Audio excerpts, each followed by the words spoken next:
Thank you for joining us for this conversation. I know there are several folks who have been to more than one of these, some new faces. It's great to see a number of students as well participating. My name is Byron White. I'm Vice President for University Engagement and Chief Diversity Officer. And we have been hosting, along with the Provost's Office, a series of conversations with folks from around the country who have thought about civic engagement from a variety of perspectives. And we're very fortunate to have with us today Dr. Nick Longo from Providence College, whose work and research has really focused around the role of students in civic engagement work. I have had the privilege of knowing Nick for some time. I think going back to your days at Miami University, where you held, is it the Wilkes Institute? And also his work with the Kettering Foundation. What is, I think, and you'll find really great about Nick's perspective is it has run the gamut in terms of students and civic participation, from leadership student work that he has been involved in to involvement with national organizations in both the student engagement movement and organizations like Campus Compact, and really involved in the service learning movement for many years, and always thinking about it from the perspective of student leadership and student involvement. He is currently the director of the Global Studies Program at Providence College and assistant professor of public and community service studies at Providence. If you haven't read Nick's work, it's not because it's not readily available.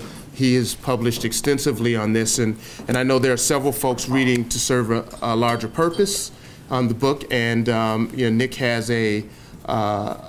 co-authored a chapter in this book most recently on the role of students at the center of civic engagement. So with that, Nick Longo.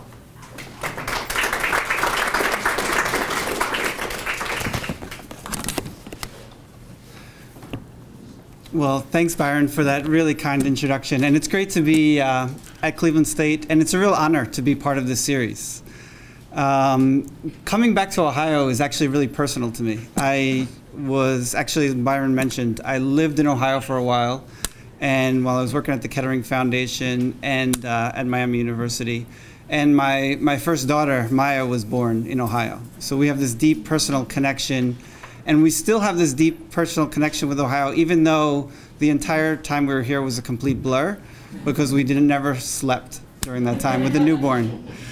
But one of the things that wasn't a blur while I was here was that I got an opportunity to meet Byron White. So I met Byron when I was working at Miami University, and knew of his organizing work. And he came, and we had this 2-year-long project with a cohort of students that were doing civic engagement work in Southwest Ohio. Byron came in and did a full-day workshop on asset-based community development, and it completely transformed all of us. It completely helped us to see a different way to think about communities, and a different way to think about the assets that our communities have, and the way that our students can be part of cultivating those assets. So I am grateful to Byron. You are lucky to have him on your campus. For students in the room, use him as a resource, because he's a pretty cool guy. And I'm happy to return the favor even in this small way. So I'll also say as introduction, I actually was at Cleveland State almost 10 years ago to the day. So 10 years ago in 2003, Cleveland State hosted the COOL Conference. Was anyone at the COOL Conference at that time? So the COOL Conference is a student leadership conference, which I'll talk a little bit more about. But I was here 10 years ago talking about very similar things, about the role of students in this movement. And it's going to be interesting to have a conversation about what has changed in the past 10 years. But we've been at this for a while. So for me, this actually started with my work as an undergraduate. So I was a student in the mid-90s, and I was at a school where I was a really serious student. I was serious about my studies. I was serious about what I was going to do after I graduated, like a lot of students, kind of thinking about that. And at the same time, I wanted to change the world. You know, I wanted to make a difference in the world. I wanted to kind of leave my mark. And at my school, we were starting a new program at that time in a service learning program in public and community service studies at Providence College. And really, without my knowing it, I ended up in 3 service learning classes in 1 semester, and it changed my life. Because what that allowed me to see was I didn't have to decide and make a choice between my desire to be a serious student, you know, my desire to eventually get a job, and my desire to change the world. They could be connected. And service learning was that first vehicle to allow me to see that that was possible. And it kind of led to the trajectory of the work that I'm doing. At the same time, when I was a student was my senior year, and this kind of shows my age, but my senior year of college was when I first got on the internet, first had email.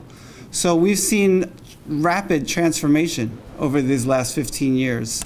And with globalization, with new technology, with really changing nature of our communities and diversity. And those changes are, I think, part of one of the expectations of why students should be more involved in this work. I was, after college, I worked while I was a grad student for Campus Compact. And that's when I was here 10 years ago. I was working for a project called Raise Your Voice. And I got a chance to go around from campus to campus and just listen to students and the way they thought about engagement. And one of the things I found was that their understanding of engagement and what they were doing on the ground was different from what the empirical evidence and the studies were saying about young people. And we'll talk a little bit about that. And that led to me to think about this idea, which is really the center of what I'm going to talk about today, is this idea of students as colleagues. How can we reconceptualize how we think of our students and think of them as colleagues? This work comes with kind of what's called, and this research comes out of the Kettering Foundation, where we're at a crucible moment. And the Kettering Foundation kind of was looking at this crisis of democracy and kind of sees 3 different trends. And I think this is why it's important. This is kind of big picture. One is that we are seeing a loss of trust of public institutions, everything from government institutions to the media to even institutions of higher education. At the same time, we're seeing citizens on the sidelines. Ordinary citizens, the kind of heart of democracy, are on the sidelines and aren't part of the real work to solve challenges in community too often. And then I think a third piece is that we face in this century really tough, what people call adaptive challenges, wicked problems, things like global climate change, you know, urban poverty, massive inequality. These aren't problems that can be solved through quick fixes. They're not problems that require just technical expertise. These are problems that require new ways of thinking.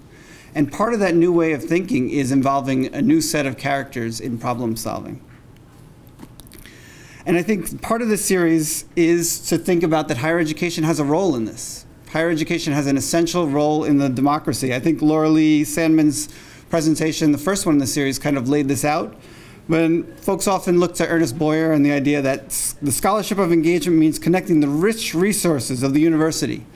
So the rich resources of CSU to the most pressing social, civic, and ethical problems. Campuses would be viewed by both students and professors not as islands of engagement, but as staging grounds for action. So we're seeing this movement across higher education. At the same time, and I know the last speaker in your series is John Saltmarsh.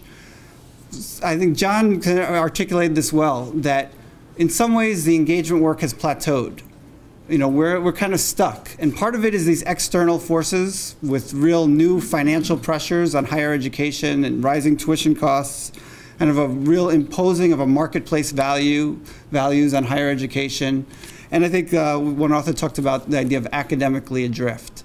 So if higher education is in need of reform, but the civic engagement movement is kind of pushing that reform, but at the same time we've plateaued and we need to think in new ways.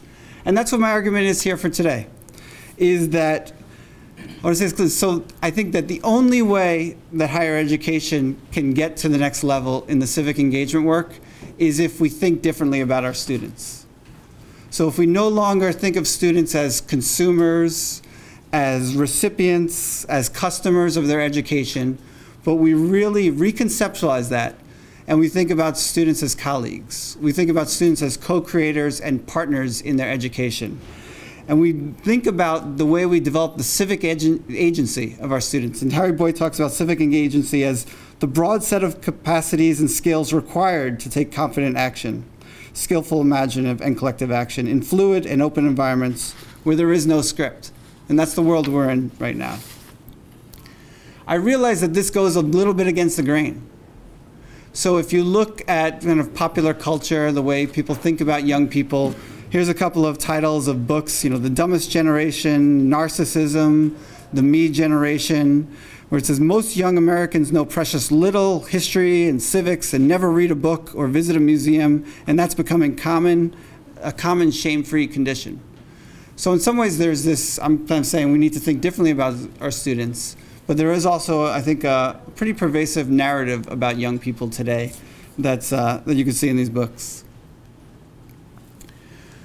So I talked a little bit about being here 10 years ago for the COOL conference. And I think what I want to say is that what I'm arguing for today is actually this idea that everything old is new again, is that the contemporary engagement movement in higher education, at least over the last 30 years, started with students. Students were at the forefront of this work in the mid-'80s, starting this organization called Campus Outreach Opportunity League, which started right before Campus Compact, was kind of the student version of what Campus Compact is as a president's organization. And in the early time, they were doing the most cutting edge work. They were the ones that were the pioneers and really pushing. And it came out of this sense, this guy, Wayne Mizell, who decided as a college student to walk from campus to campus on the East Coast. And there was this dominant kind of narrative of that the students in the 80s were the me generation. And he said, I don't think that's true. We just don't have enough opportunities to actualize our idealism. So that's what started this whole movement around building the infrastructure for college students to be engaged in communities, in the contemporary movement at least. In the 90s, we saw a big shift. We saw a shift towards institutionalizing this work for really important reasons, and really a big focus on faculty and how we institutionalize this work in service learning and engaged research and scholarship of engagement came out of that. And I think over the last probably 10 years or so, we're seeing a reemergence of the role of students. There was a major document that came out, The New Student Politics, which came out of a conversation with college students from across the nation, kind of a clarion call for us to think differently about the role of students and the way that young people think about their politics. So the context today for what's going on, I want to talk about this context in 3 different ways. One was, and I think this builds on Carrie Ann O'Mara's presentation, is that we're seeing a new generation and a next generation of engagement where there's a balancing of an interest in the local and the global. There's a real sense of seeing diversity as a foundational value. There's much more thought from early career faculty, from graduate students and students to think about what are the public dimensions of my work. There's much more of an interdisciplinary orientation where it's just kind of taken for granted that that's the way the world operates and that's the way our campuses should begin to operate. There's new technologies that are changing the way we're able to collaborate, work together, create knowledge, and we're beginning to think about students as colleagues in this work. We're seeing at the same time, a new model of leadership. And I've done a lot of work in this movement from this command and control model of a solo, heroic leader who's going to lead the way, to a more collaborative model where a group of people are going to collectively say, we're all leaders, and let's try to solve this problem together. So that's a fun cartoon that embodies that. And kind of the last kind of context for this is I think we're seeing a new model of teaching and learning. And I know there's kind of this old paradigm of the instructional paradigm of teaching. And I think at CSU, you've been talking about this for a while, this shift from an instructional paradigm to the learning paradigm. And Barr and Tagg wrote about this in the mid-90s, that there needs to be a shift from kind of instruction and teaching to really thinking about learning and what students are going to learn out of the experience. I think right now, with new technology, with the millennial generation, we're beginning to see the emergence of the next paradigm And I think the next paradigm is around collaborative engagement. So it's a shift from, this shift has already pretty much taken place from instruction to learning, and now it's beginning to think about a collaborative engagement paradigm. And that paradigm asks us to think about the whole ecology of education, to think about communities, to think about students, and to think about faculty and the assets that all of us bring to this work. So this question is, within this context of why advance student leadership? And I think there's three primary arguments for this, why this is important. The first is that we have a new generation of students. And the millennial generation is a different generation, and it calls on us to think differently about higher education and our teaching and learning. The second is what I open with, this kind of crisis of democracy, that we need to unleash the creative power of students. And the third is that students are an untapped resource. You know, as we're seeing budget cuts, we have to, if we think differently about students, that's an untapped resource for our work.